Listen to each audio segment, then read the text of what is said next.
Yo, what's going on, everybody? It is 1:03 p.m. here in New Vienna, Iowa. That means it's time for another live stream. Today is Monday, July 26th, I think. Is that the right date? I don't have my watch. My watch is charging. I don't have my watch on me, but I think that's about it. But it's a Monday, and welcome to everybody. It is the first live stream back after my meet at the US ATF Masters Championship. I have my medal here with me now. Can't wait to tell you guys more about the meet. Had such a fun time. And I do want to apologize for being a little bit late today. I accidentally fell asleep watching some Olympics on the couch down there. Just got very comfortable, and I just woke up from a nap. So I'm here. I'm ready for a live stream. Hopefully you guys are doing well today too. Everyone on the podcast in the audio only version, hopefully you guys are having a good run out there today. Hopefully it's not too hot. And everyone watching this on YouTube after the fact, welcome to you guys too. All right, we got lots of people here in the live stream today, and let's see who we got. We got Terrence, who he says, first time making one of these in a while. Hi, community, and Kofuzi. Awesome on you to pursue your dream and get the bronze as icing. Yeah. So I wasn't sure like what position I came in, and like the one thing about the event was that like at the end, it's not like you finished here or what. You kind of had to look up your own results, and then no one was like, yeah, and if you get, nowhere did it say like, and if you've won an award or gotten a certain place, then you can go to like a certain tent to pick it up. But I saw lots of other people going to a tent that had like the USATF banner on it. And I just told them my event and my name, and they're like, you finished third and you get a medal. So I was like, super cool.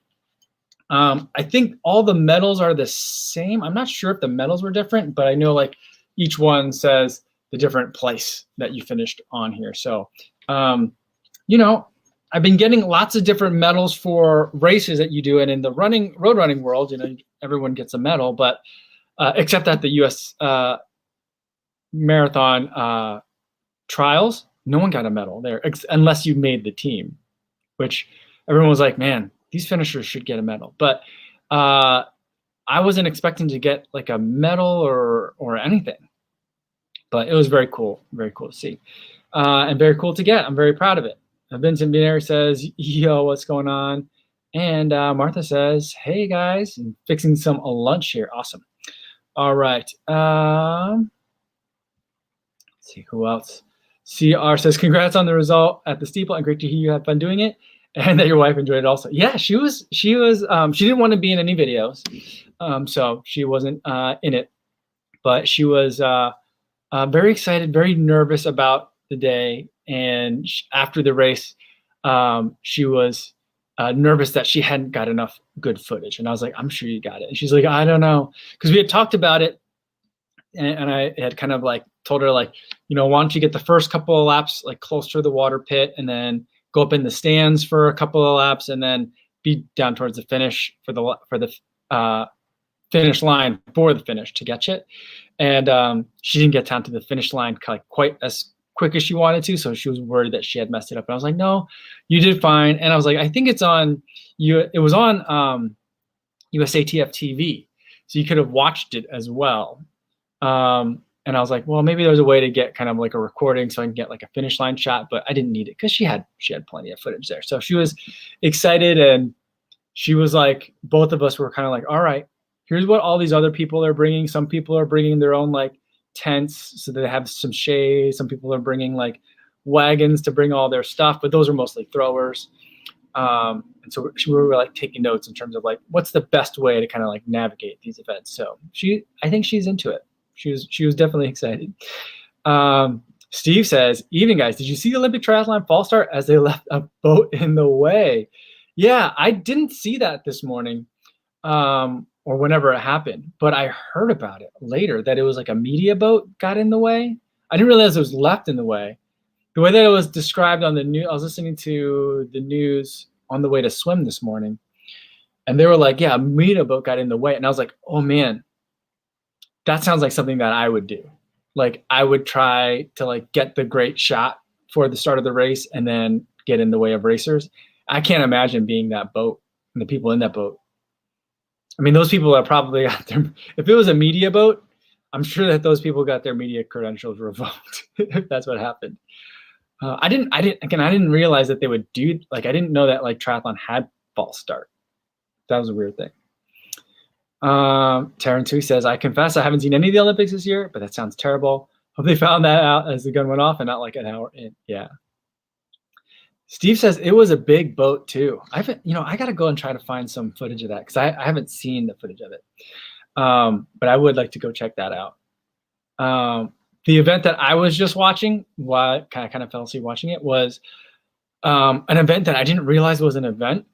I was watching two events, bouncing back and forth between the NBC broadcast and then the USA broadcast. And on NBC, they're showing 3-on-3 basketball, which is so weird because there's regular 5-on-5 or just basketball. But I didn't realize 3-on-3 basketball was a sport. That's like a weird one. That's kind of like, it's weird that like handball is an Olympic sport. I mean, I don't mean to disrespect anyone that loves handball or is a handball athlete, but it's just, okay, interesting choice, you know? And then, but it's like, it's a game that's like relentless. It doesn't ever stop.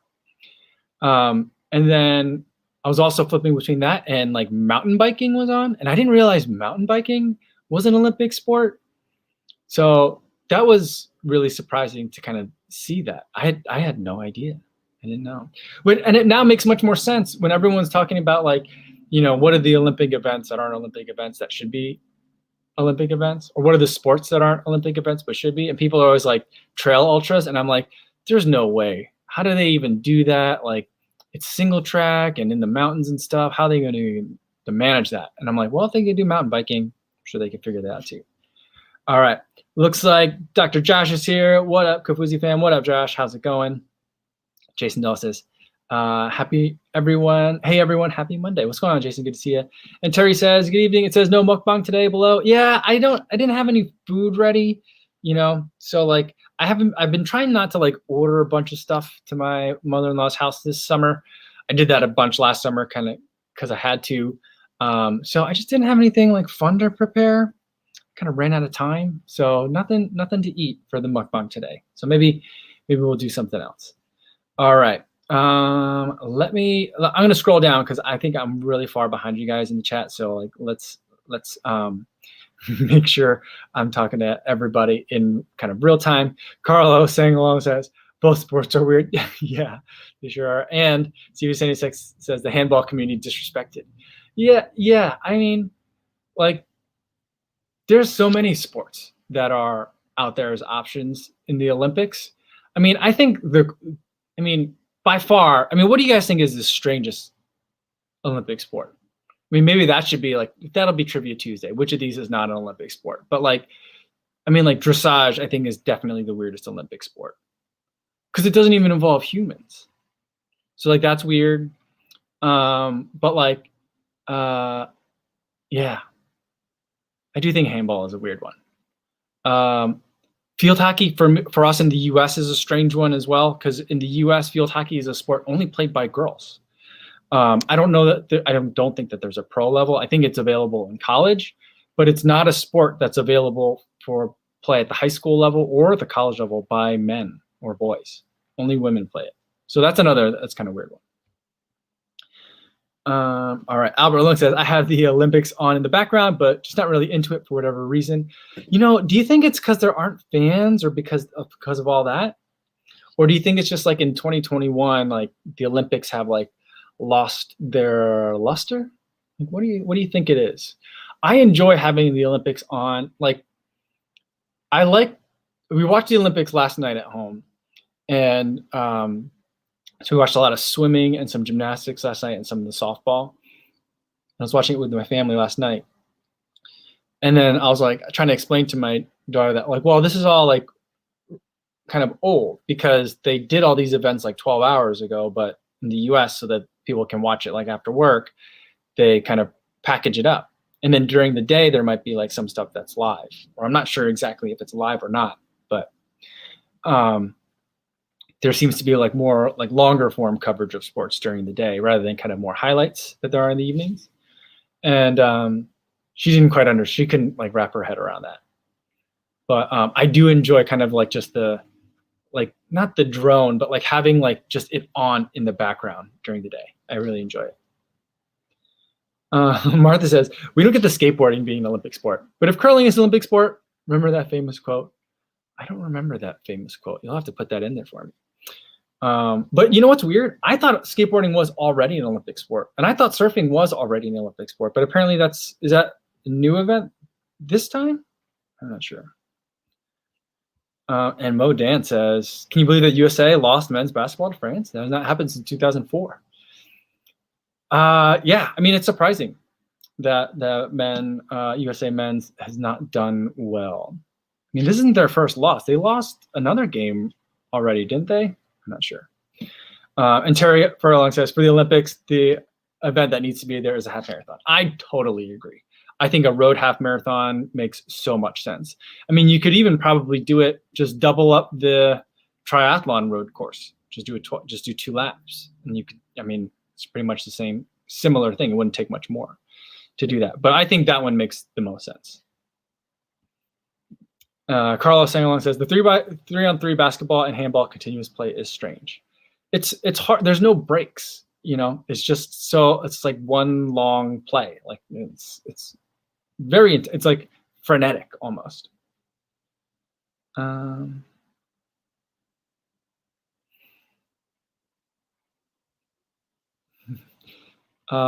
Yeah, Frank says the horses should win the medal in dressage. Yeah, I think so.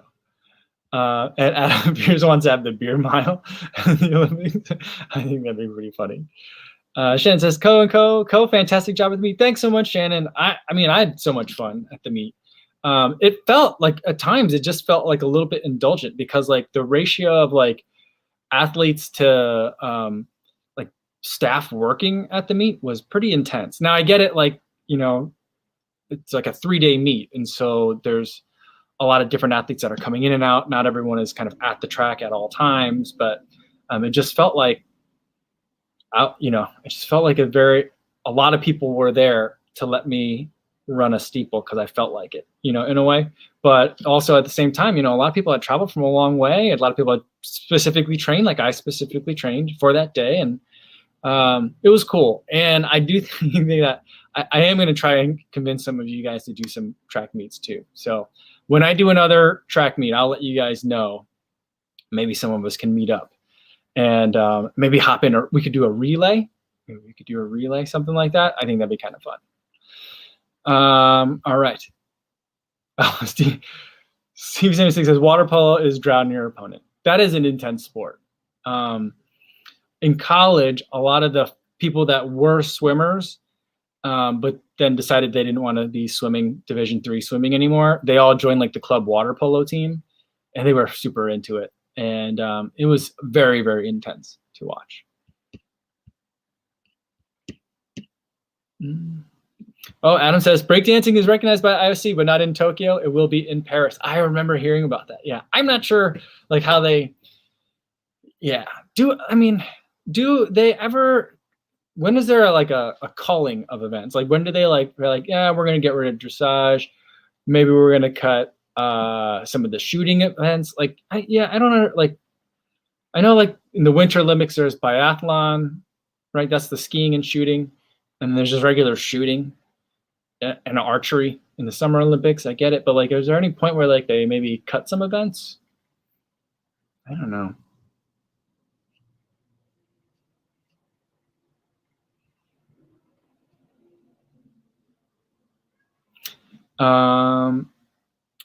Palmy Army Swim. Is that how you say that? Palmy Army. I'm not sure how that. Palmy Army. I'm gonna say Palmy Army Swim. I'm sure I'm saying it wrong. It says I'm up at 3 a.m. to watch the swimming finals. Thanks US for buying the TV rights. Oh, that's cool. Super awesome. Yeah, I've been definitely watching the swimming, and I watched a lot of breaststroke. That's what was on like in primetime TV yesterday. And that I still think that the breaststroke is a very strange race to watch. It kind of, I mean, again, I hear, you know, by the end of this, I will have disrespected all of the Olympic sports. But there's a kind of like watching the breaststroke because it's an awkward swim stroke. It kind of reminds me. It's like I feel like maybe someone else that's in the swimming world can tell me if I'm way off base on it. But like swim stroke, like the breaststroke to swimming seems to me kind of like race walking is to track. It's slower. It takes a lot of technique, and it looks a little bit weird. So that's something that I was like, there's something about this event that's strange. Because like when it's like really close at the end and they're all like pushing real hard and just the heads are like bopping out of the water, I just think that's a very strange look. I think it's cool. And for my triathlon, I'll be doing the breaststroke. But what is it called when you do a breaststroke but don't go underwater? I always feel like it's kind of like a froggy swim. I'll probably be doing that for a lot of my triathlon swims. So like, they could swim faster than me, but they're fantastic athletes. It's just a very strange looking event.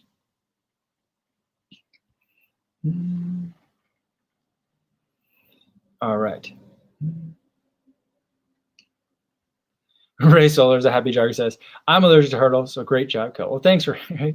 The hurdles, the obstacles at the steeplechase weren't, they were not as pretty as I thought they would be, because it was just, I got there and I was just like, well, whatever, we'll hop over this one. But, it didn't, I feel like I maybe should have trained more for it. At the same time, I probably didn't need to train as much for the obstacles as I did. No, at least not at the paces that I'm running currently. So, yeah, but it wasn't a big deal, because I saw people get over those barriers in all sorts of ways. So like, I would say to anyone that's thinking about the steeple, if the fear of the hurdle is stopping you, I guess that's the reason you would do the steeple, is because you want to go over the barriers. But one of the guys that I raced against was like, he said he ended up winning for like I don't think it was 3 in a row, but he won his age group for the 3rd time. And he was in the 45 to 49-year-old age group. I don't know if like all 3 of those were in that age group, or if we're talking about multiple age groups. I don't remember, or I don't know. He didn't specify. But he was like, this is a great event, because if you weren't that fast in long distance and you weren't that fast in the hurdles, but you could kind of do either one, this is this place for you. So I'm like, that sounds like me. I'm never particularly excellent at anything, but combine 2 weird things together, and maybe I got a shot at being decent. So, don't let the being allergic to hurdles stop you, Ray. AJ Affluent Journey says, NBC sucks. They were showing sports from 2 days ago. But you know what I've just been doing? I've been avoiding Twitter a little bit, so I just don't know what the results are. So it's like whenever they come in is when they come in, and I've been enjoying watching the sport either way. You know what I have been watching a lot of? Have you guys been following Richard Murray's Instagram stories? So South African triathlete.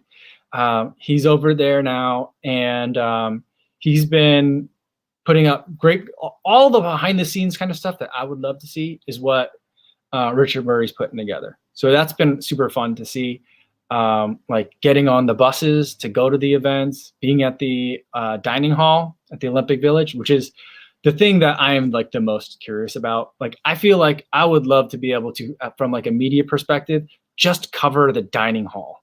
Maybe not in a COVID Olympics, but like in a regular Olympics, I would just love to be able to cover the dining hall, behind the scenes at the dining hall, like who's cooking the food, who's buying the food, how are they deciding the menus? Like, I want to, who's eating what?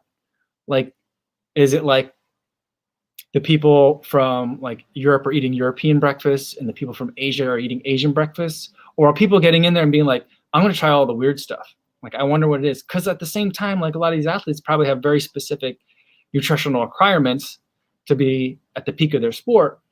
But on the other hand, you got some people who are like water polo players, shot putters, who maybe are not as like, I don't want to be stereotypical. I'm not saying that they're not like careful and meticulous about what they eat, but maybe some of the team sports athletes maybe are a little bit rowdier or adventurous than, say, like the road runners or track athletes would be. So that's what I want to see more of. I want to see more of that. And Richard Murray's been providing a lot of that insight too. All right. Phil Orman says, Olympic sport proposal. That game where you bat a balloon around the room and try to let it hit the floor. My kids love that game. They would be so good at it. Everyone's kids would be good at it. It'd be like skateboarding, where all the podium would just be children. So oh, that's funny. Yeah. Eric Fensky says, great job with the meet co. The burning question is, socks with the spikes? I did do the socks with the spikes. And the moment I hit the first water pit, I was like, that was a mistake. I got so wet from being in the water pit. It doesn't look like a ton of water. And really, it's not. But like, I think the way that the water pit is angled, any splash of water just goes straight up to you. So I just felt like I got so doused with water every single step. And yeah, if I do them again, I may go with a road flat because I'm not going that fast at 3,000 meters, but like, I may go with the road flat, but I'm not going to wear socks because I definitely got really wet. And it's not that it didn't cause a blister. It wasn't uncomfortable. It just felt like heavy. So I was like, and it was a distraction. So I was just like, I should have gone sockless. So you guys were right on that one. I should have gone sockless. But, you know, I think it wouldn't have really affected me one way or the other, but it's a good idea to not have the socks. Jason Dahl says about the food at the Olympic Village. He says, I know some of the athletes bring their own food. Yeah, and I've read similar and I've heard similar.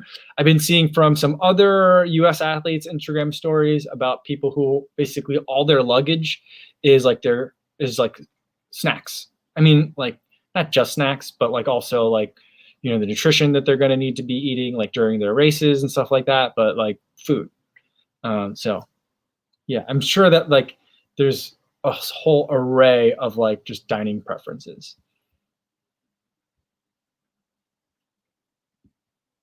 Alex Gonzalez says, hi Kofuzi, I ran my 5K race and noticed that when I got to the hills, I slowed down a lot. Is the best way to train for hills to run repeats on hills? Yes, it is. But it's also okay to slow down on hills. For a 5K, you're still going to be charging pretty hard up most of the hills. But like, I mean, to give an extreme kind of example, for lots of like ultra trail races on the bigger uphills, people are walking or power hiking up them.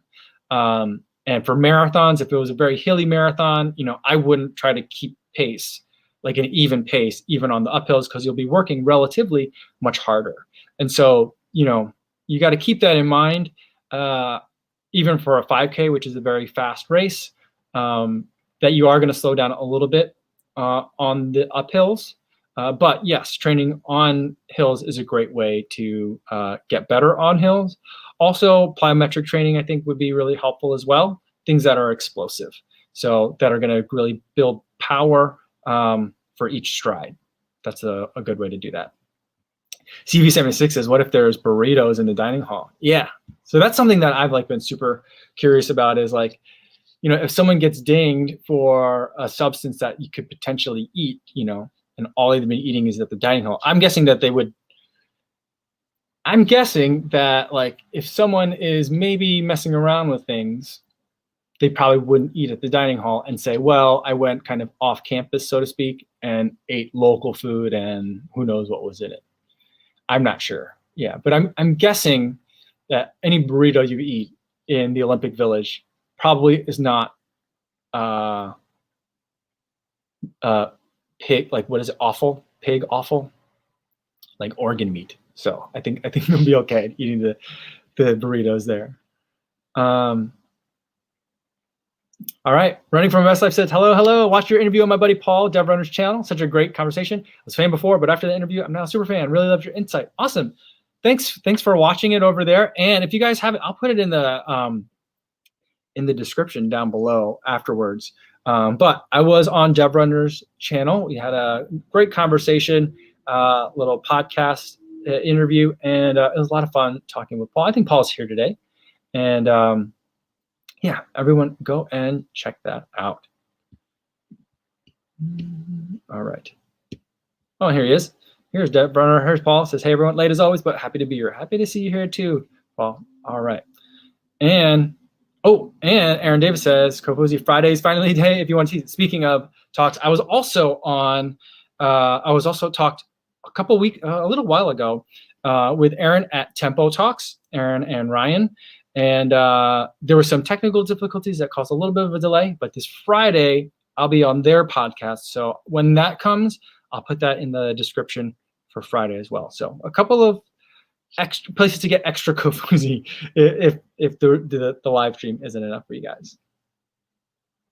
All right, Martha says, Mike, the Takumi-san for the next steeplechase would be perfect. They're great sockless and will dry instantly. I think I might give that a shot. I think that would work. You know, I did enjoy having the Adidas. The Avante Spike did treat me well, but you know, being more realistic in terms of my abilities, I don't think that I'm going to wear a spike for anything shorter than a mile anymore. And so, yeah, Takumi-san, I think I'll definitely look for that one because there is an indoor. I think there's an indoor. Is it a track meet or a masters meet? I think there's an indoor masters meet in March, I want to say. So the timing's a little bit tough, especially, well, I don't know if I'll be running Boston in 2022, but if I am, could be some awkward timing, but also could be great timing. But I think there's no steeple, but there is a 3,000 meter. So that could be a fun one. And I don't know if you'd be able to wear a spike on that or not. So that could be a good way to do it. Susie, I Run Things is here, says, hi, everybody. Good to see you, Susie. How are you? And Eric Fensky says, if you're doing the breaststroke with your head above the water, it's a doggy paddle.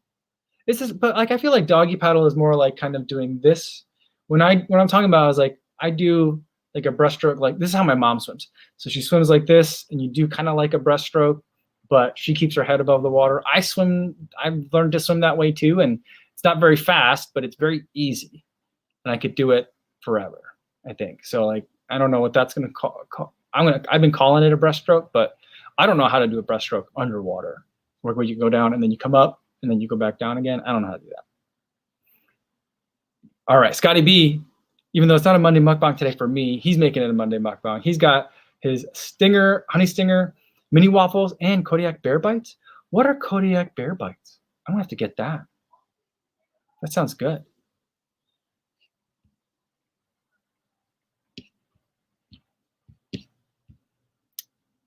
All right, let's see what else we got here. Let me scroll down a little bit. A4YT says, hi, Kofuzi, great work with the videos. Thanks so much, A4. I love to hear it. Thank you so much. And Andrew Bostic says, would the pegs be a good choice for an all-around trainer? And what recommendation do you have besides the Nova Blast?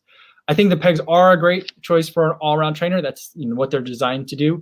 Although I do think that they skew a little bit, from like a marathoner's perspective, I think they skew a little bit more towards shorter distance. But I mean, I've run with the Pegasus, my first marathon, well, not my first, my second marathon, I think my second and maybe my third marathons I ran in Pegasus. So definitely doable. But the other recommendation besides the Nova Blast would be the Mach 4. Those are the ones that I love running in. Running for My Best Life says, Badwater 135 was last week. Would you ever do that? That's one of my bucket list goals. The distance on that is really long. I don't know that I could run 135 miles in good weather. Throw in like bad water, and I don't think that I could ever do that one. I think that I would have to train even just to cover that one from like a media coverage perspective. So I'm not sure that that's kind of up my alley, but I have immense respect for everyone that takes on that challenge. And watching Sally McRae, I've been following her on Instagram for her training, and then seeing some of like the race footage online from it. She was just a beast. She was unstoppable. She was amazing. All right. See, Martha wants to know, where's that indoor masters track meet? I thought I saw it right, because sometimes like I get excited because I see a USATF event, and then doesn't always. Sometimes on the USATF Masters page, they still link to USATF events, so it's not always clear. I think if I got that right, you can go to usatfmasters.org and find the events there. But the meet that I'm thinking about, if I'm not mistaken, I think it's a Masters indoor meet and not just a regular USATF meet. But I think it's in New York. That's where that one is. At the Bowery. So I feel like that's a cool place to run indoors. And so like that would be, and New York is an easy trip for me to make. And so that's why I'm thinking about it. But I got to confirm that that's a Masters event and not like a young person's event, because then I don't think I can go. I could go, but I wouldn't be able to run in it. So I have to clarify that. All right. Adam Fear says, sorry, I've missed this question. He says, you mentioned that you just hop down rather than push off in terms of the steeplechase at the water pit. Caution, asking for if and when I try the steeple next year.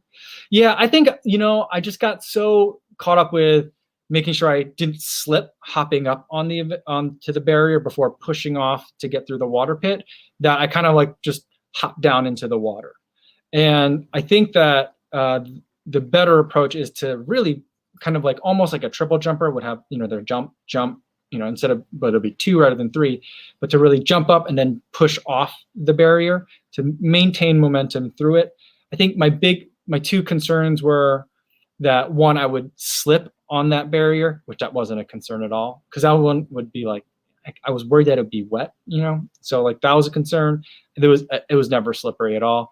So I was worried about pushing off of that. And then the other one was that like it would kind of like make it hard to maintain my balance if I was going really fast.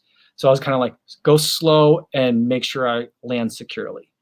But like, I think that the less far you jump away from the barrier, the deeper the water ends up being, and the more like kind of an obstacle that water pit becomes. So yeah. So I would say really push off on that, and you'll be fine when you land on it. I was kind of like worried about ankles and knees, not breaking, but like, twisting a knee or something like that. But, the impact that I felt from hopping down off of it rather than pushing off into it, I think was a poor trade-off that I made. All right.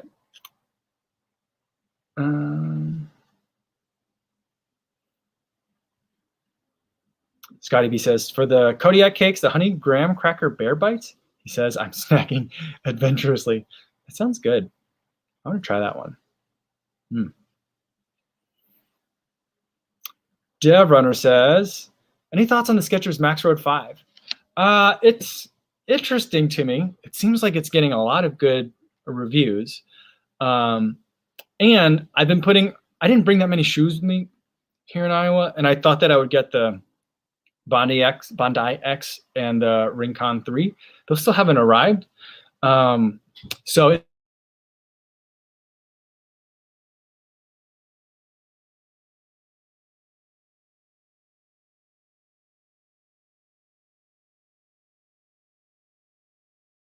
still hear me? I think the internet just went down for a second. All right, here we go. So I've been putting a lot of miles. I finished running in the 1080 version 11. I put in a lot of miles in the Fresh Foam More 3. So I've been liking kind of like higher stack, more cushioned shoes this year than I normally do. So I might get into it, but I'm just never like, Skechers is sometimes exciting to me. And this year they're not that exciting to me for some reason. So like, maybe once I start getting into more marathon training, again, it's one of those that I don't know that I need yet, but we'll see. The year is long, I think. Alan Trimden says, good morning from New Zealand. What's going on, Alan? Good to see you again. All right.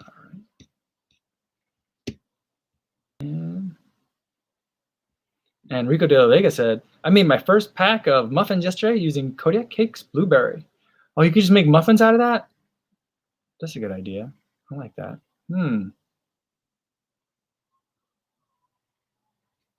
Hadri Ghazali says, good morning from Malaysia. Good morning. How are you guys doing over there? Adam Fear says, thinking about the steeplechase, he's more concerned about slipping on top than landing.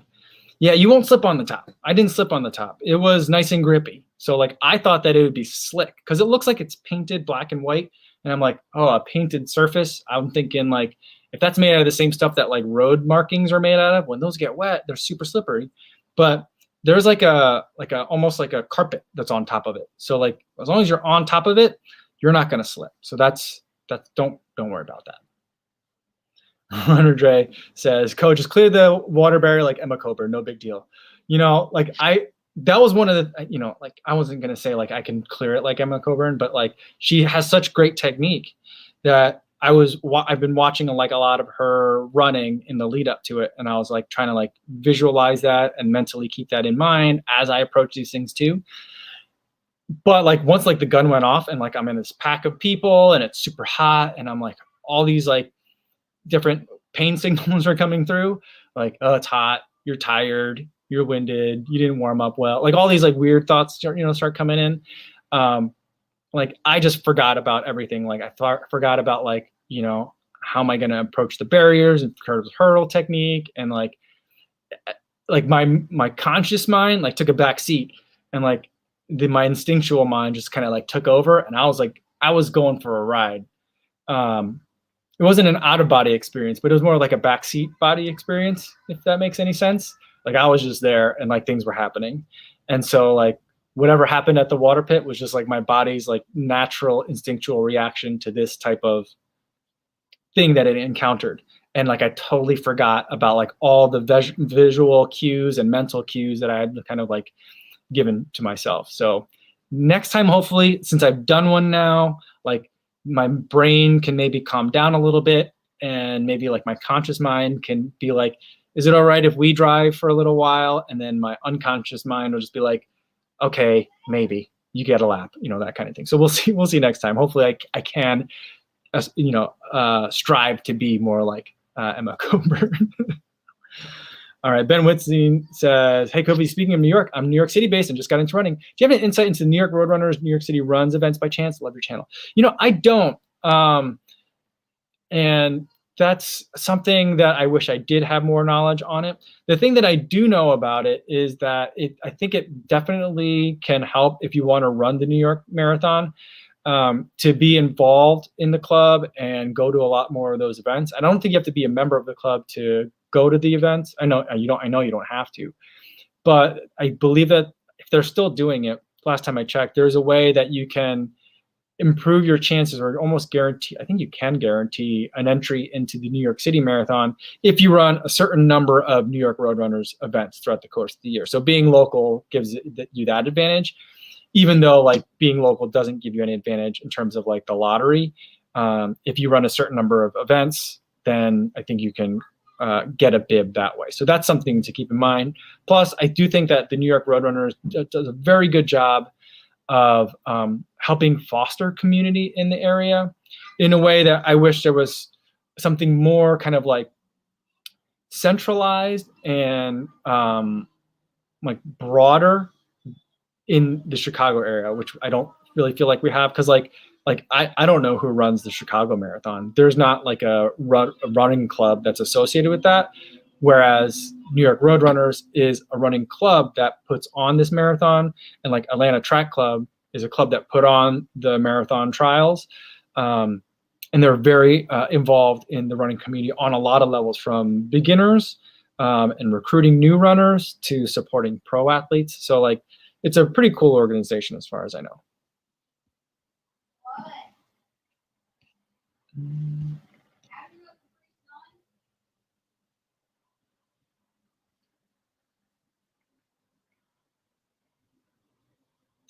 Let's see. And Roger says, I also think the New York City runs host more races in Brooklyn and Queens, so depending on your location, you might prefer one over the other.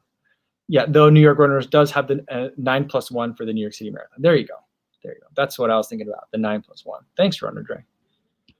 All right. CK Stoner's here, says, hi, Cohen, everybody. Good to see you again, CK. And Hadri Ghazali says, what's your experience and thoughts on orthotics insoles?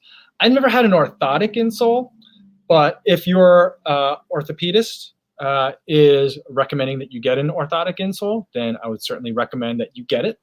And if they want you to run in it, then I would suggest that you run in them.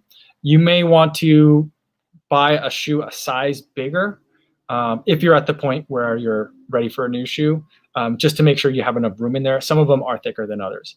I've bought some other aftermarket insoles before, and some of them are okay, but as someone that reviews shoes, I don't like to run in them because that changes what the shoe feels like, and so in order to accurately kind of tell people what it feels like to run in a shoe, I tend not to run in them, and I don't feel like I need them. And so I don't feel like it changes them in some respects. It makes some shoes better. If I don't like the shoe, there's a chance that it could help it and rescue it.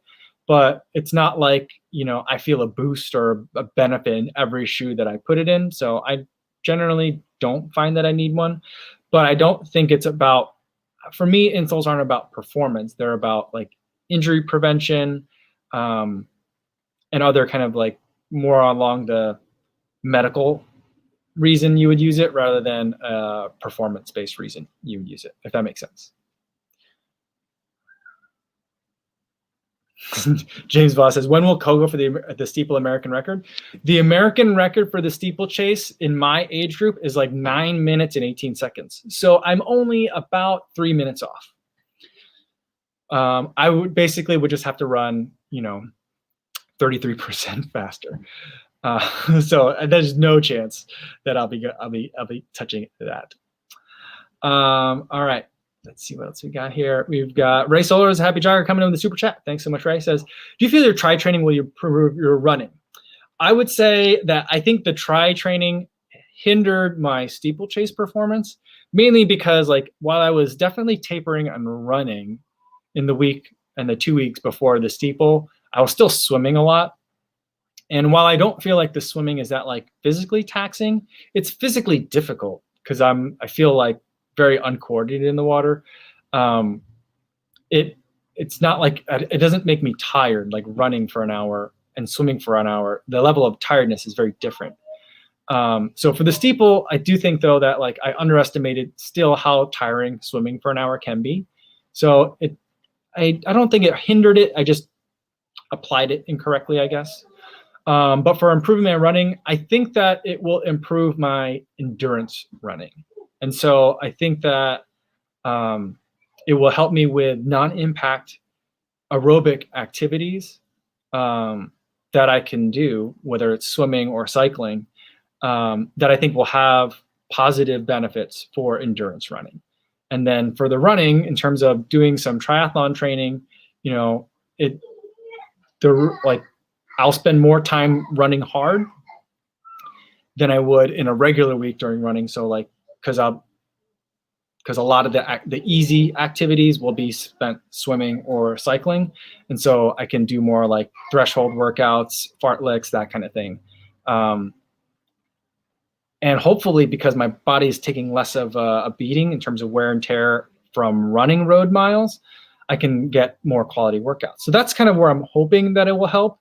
We'll see if that ends up being that way or not. It'll be an interesting experiment because I've got 5 weeks until the triathlon. I think I've got 5 weeks until the triathlon. And then after that, it's 5 weeks till the Chicago Marathon. And so, or 6 weeks to the Chicago Marathon after that. So it's I probably won't do a lot of cycling after the triathlon, but I might still do some swimming just because I kind of am really enjoying it, even though I'm really bad at it.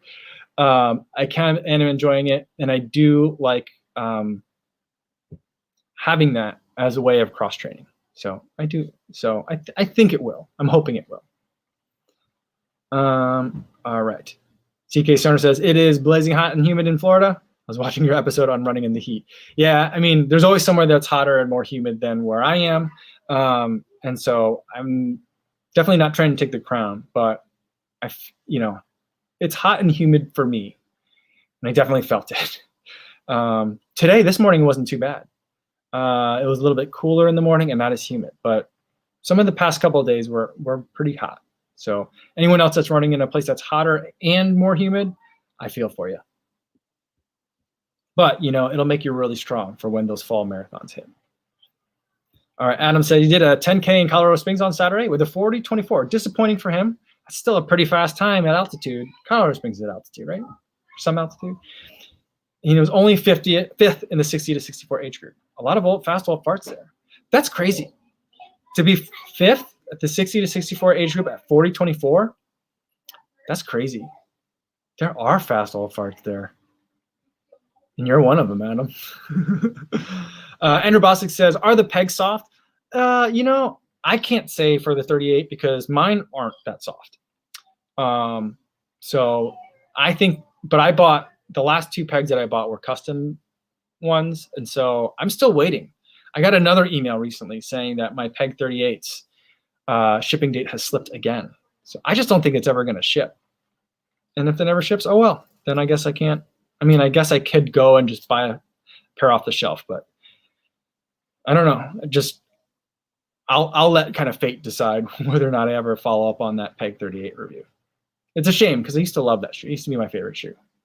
I once went to a running group where when you introduced yourself, if you were new, you introduced yourself and you said your first name and your favorite shoe. So I was Mike Pegasus. So I used to love the Pegasus, but I don't know. I don't love the React and Zoom Air as the ones that I've experienced are not as good. That combo isn't as good as it sounds like it should be. I love the Peg Trails though. So and those are soft. Not like Boost soft, but they're soft.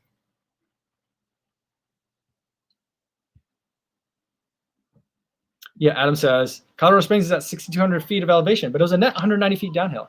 Oh, that sounds like a fun race. Ah, cool. But still, 1,600 feet, it's no joke. Still get 40:24, pretty fast.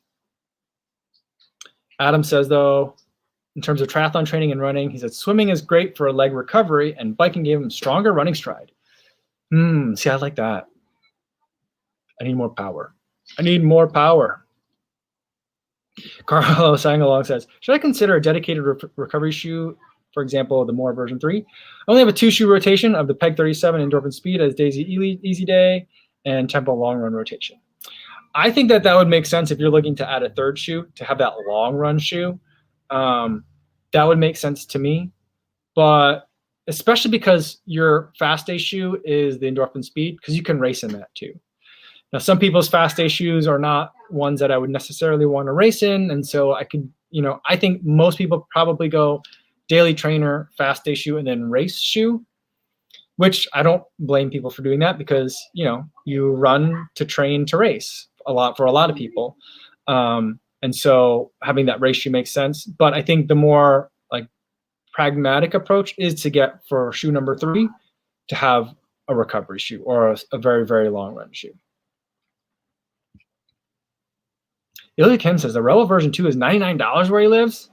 Really considering those? I would say I haven't tried them yet, but at $99, I would pick it up.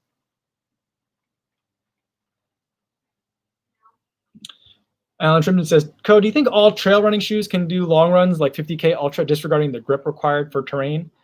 I wouldn't say all trail running shoes because these days, some of the shoes are being designed for shorter races. For example, I'm thinking of the Hoka Zenal. So I ran a 50K in it, but I don't know that it's ideally suited for that. And it's not intended for that. The Sierra Zenal race is like a 20K race, 25K race with a lot of climbing and a lot of descent as well. And so it's designed for shorter trail racing. So not every trail shoe is, but I would say that most are. And that's particularly because at 50K for an ultra, if it's in the trails, the pace is going to be a little bit slower. And so you're spending more time on feet. And so most of the trail shoes aren't exactly geared for speed because they're geared for either technical terrain or cushion because you're going to be out there for a long time. So I think that there's a reason why, carbon in trail shoes has been an idea that's been toyed with, but really hasn't taken off yet because of the fact that some people's trail races are half marathons and some people's trail races are 100 miles long or longer. And the longer the race goes or the more technical the race is, the longer you're going to be on your feet, the less important I think carbon is, and the more important I think cushion is. So overall, I would say generally yes, but there are some exceptions.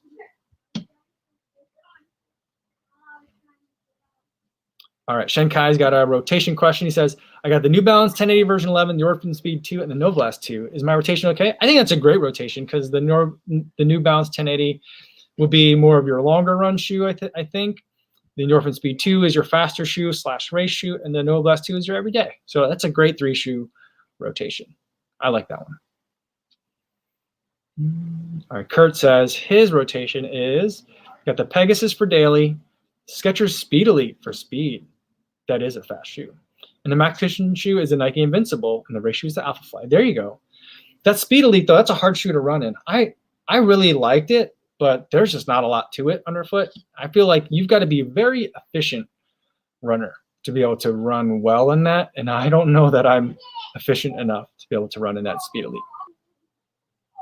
That is a fun shoe, though.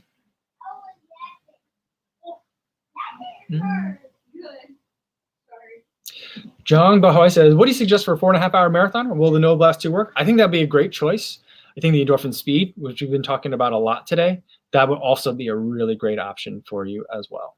So those would be some really good ones. The Hoka Mach 4, another great option for you as well. And I've also been running in the DV8 Nitro from Puma. It's got nitro foam and a carbon fiber plate and some EVA in it too, so a little bit of everything. So it's a little heavier, but it's got that carbon in it. I do like that one for kind of longer road efforts, so that could also be a good one.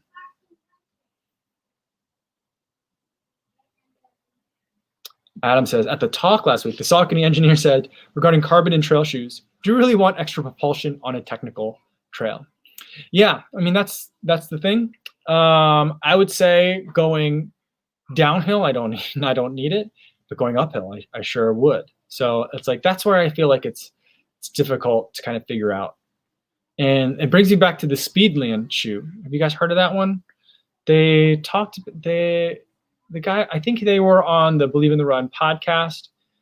I've heard about him there and a couple of other places too, where it's basically like a shoe system where you could take apart all, you could put the carbon in if you want it, you could take it out if you don't want it for your certain trail. So like that would be like kind of an interesting idea. I think it would depend on the terrain. So yeah. Alan Shrimpton says, okay, cool, thanks, Go. In terms of using just any trail shoe for 50K Ultra, he says, I'm interested in the Torrent because the trail isn't that technical apparently, but so many options, whole new ball game.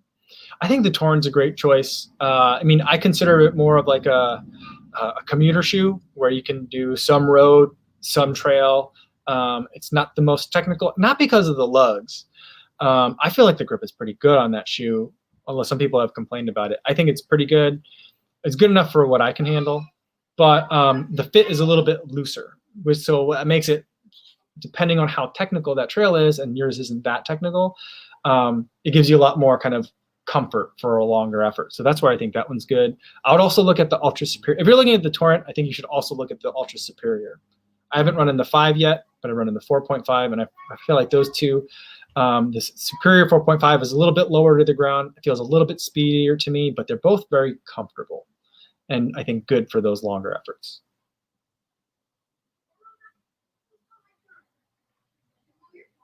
All right, Ben says he's only got 2 shoes in the rotation right now. He's got the Noblast 1 and the Clifton 7. Do you think either would suffice for a shorter race like a 5K or a 10K? I'd probably go with the Novablast for the 5K or 10K because the Novablast I think is a little bit more versatile and can pick up the pace a little bit better. The Clifton 7 I think is a pretty quick shoe as far as Cliftons go, but I would rather have the Novablast than the Clifton for a 5K or 10K.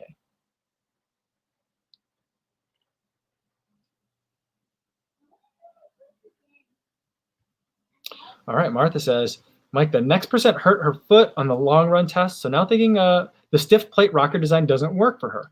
11 weeks out from Boston and considering the Endorphin Speed, the Mach 4, which is coming tomorrow, and the Aurora. And she's also wondering if the RC Elite 2 might work. I'm very much looking forward to the RC Elite 2, and I think at this point I'm just going to order it.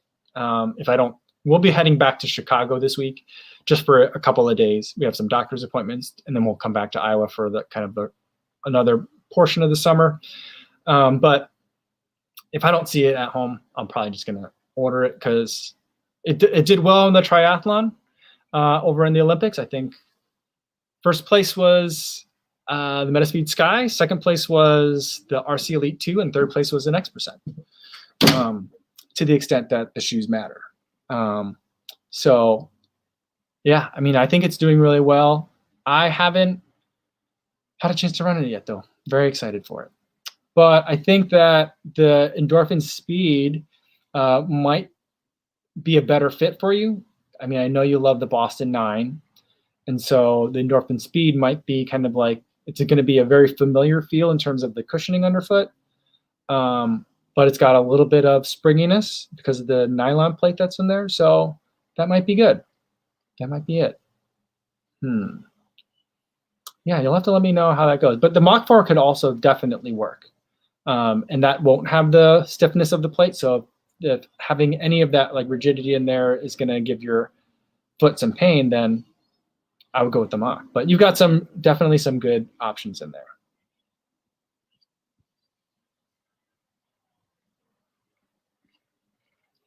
All right. Adam says there were a lot of Metaspeeds at the Tri. Do what Beth Potter did.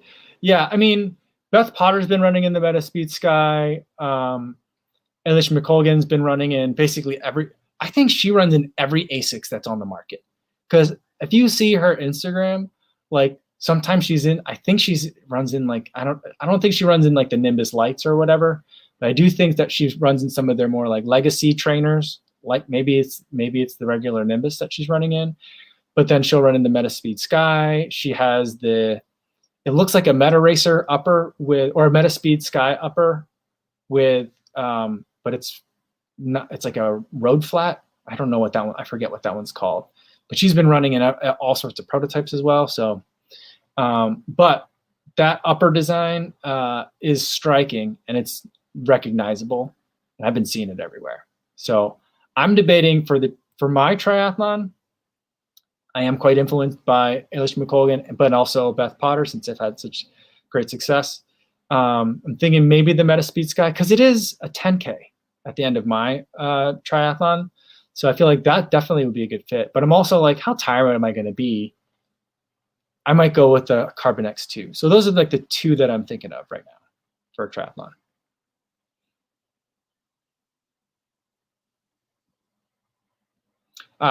Charles Ventura said it's the Hyperspeed. That's the non-plated racing flat. There we go. That's what it is. That's a pretty shoe, isn't it? That looks great. And Luis Gerardo says, just ordered the Atreyu the Artist. Excited to see what the shoe is about. Yeah, I was talking with Mike from Atreyu at the Believe in the Run event. He was there. And I was congratulating him because I felt like the Artist has been getting a very good reception, which I think it deserves. And I was like, yeah, did you see Ben Park's video about it? And he's like, who's Ben Parks? I was like, you don't know who Ben Parks is? You got to figure out who Ben Parks is. So I showed him Ben Park's video, and he's like, wow, that's great. I'm like, yeah, you gotta talk to this guy, Ben. So hopefully there'll be some more collaboration or something else coming between those two guys. But I was like, you got to talk to this guy. So, but yeah, I hope you like it. I think it's a great shoe. James Voss says, yeah, I plan on trying to PR in the speeds in the Portland half this fall. Yeah, but he hasn't taken them longer than 16 at once, though. Yeah, for a half marathon, I think it's a great shoe. I don't know what the longest. I think I've run 20 miles in the Endorphin Speeds, like last year. Not the version 2, but in version 1. All right, Alan Shrimpton coming in with the super sticker. Thanks, Alan. Thanks so much. I appreciate it. And all right, Ray Soller says, I still love my Razor 3 Pluses for non-plated racing. That Razor series, like, I don't know why it aggravates me so much. Like, just call it a 4. Or just, I mean, I guess they're getting rid of the number. So they're just turning the Razor into a franchise, kind of like Go Run, right? But like a mini. I don't know. There's something about it that I find a little bit strange, but I did really like the Razor 3.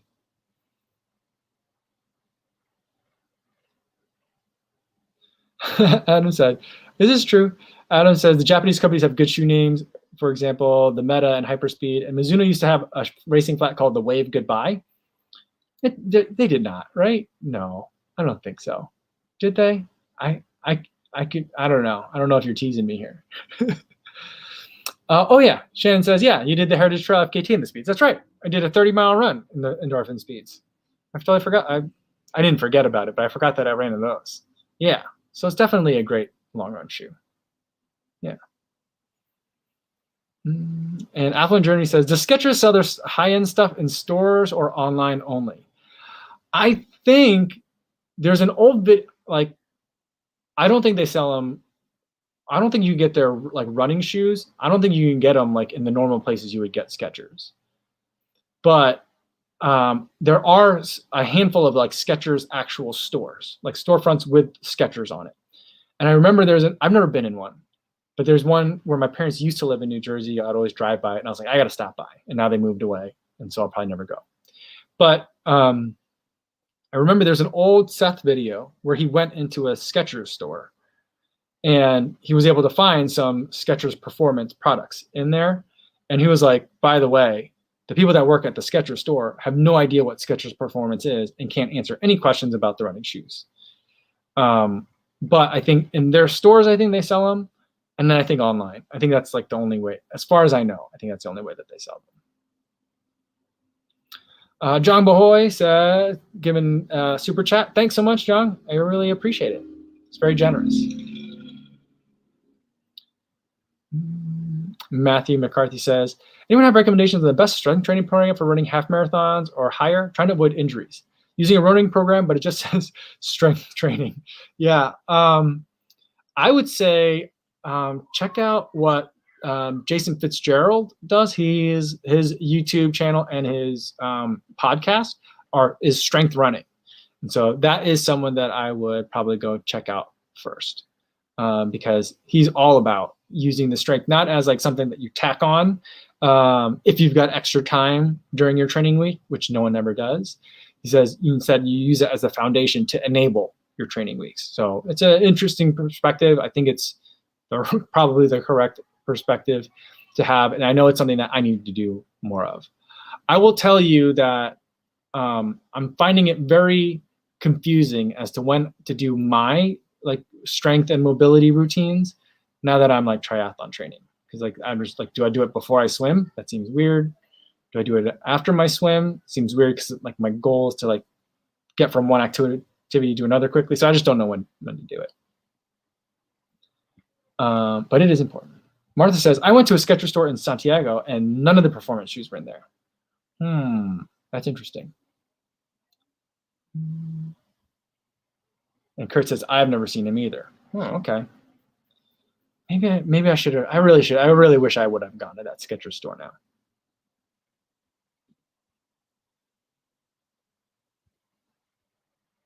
Oh, and Terrence Hui says, it depends on where. San Francisco Skechers store does have Skechers Performance. Interesting. And Ray Solar says, the Skechers retail either don't stock their running shoes or the running shoe selection is outdated. All right. Let's do a couple more and then I got to get going for today. All right.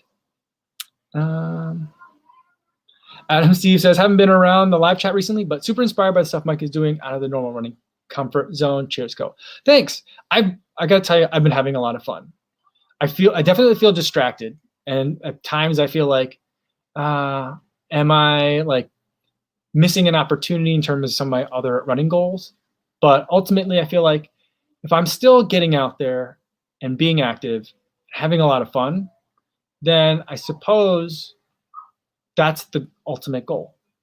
And I'm having a lot of fun and I'm moving around a lot and I feel like I'm very fit. So it's been a lot of fun and I have been having a great time and I'm glad that you guys are tolerating me exploring these different things because I know that there are other like YouTube channels out there where people get annoyed when the channel kind of explores different things, but I'm glad that you guys are here for it. So I appreciate that a lot. Kurt wants to know if the Skechers with the lights would be good for running. I wish that they made them for adults. I don't know why they don't. They really should. I would get some. Cal White says, oh, this will be a good one to end it on. Says, do you have a top 3 YouTuber list that you would like to collaborate with when travel is more freely allowed? Perhaps YouTubers you haven't collaborated with yet. Yeah, I mean, if we're talking about travel being like the big restriction, I would say one would be I'd love to work with Ryan Boozer. Because speaking of being out of the comfort zone, the things that he's very good at are these like long multi-day adventures, usually on bikes and camping, 2 things that I'm not very familiar with, but I do love an adventure. So that'll be super fun. I think working with Andy over in England would be fantastic. And then while we're there, of course, we got to get Ed Bud involved as well. And so like that would be super fun as far as traveling somewhere far away. And I think, you know, I don't know if he'd be up for it, but I do love watching Richard Murray videos, and he's in South Africa. So that'd be super fun to do, and try and keep up with a pro triathlete, either on a run or on a bike. I think would be super amazing to do as well. So like those are 3 people like kind of who would, when I think about travel or something that's very far from me, those are 3 people that I definitely come to mind. There's so many others, so it's hard to have like a top 3. I won't say top 3. I'll say 3 that come to mind like right away. But definitely there's a lot of people out there that hopefully things will improve, where I feel pretty comfortable traveling around the US right now, for now. That seems to be changing, and that may change soon. But I look forward to even bigger, broader adventures. All right, I think that's a great place to leave it for today, guys. Thanks everybody for tuning in today. Tomorrow's video, not exactly sure what tomorrow's video is going to be. I've been kind of like in the background. At some point, I'm going to make a video about running socks for the summer. Kind of saving it for a day when I don't have anything else to talk about. That day might be tomorrow. Maybe we'll see that. But whatever the video ends up being tomorrow, we'll still have a live stream afterwards or later in the day, same time as today, but later than when the video gets posted. So hopefully I will see you guys same time as today, but tomorrow we'll do some trivia. I think the game is going to be which of these is not an Olympic event. So if you want to study ahead the list of Olympic events, you can do that now, because that's what the game will play for tomorrow. All right. Until then, be safe out there, everybody.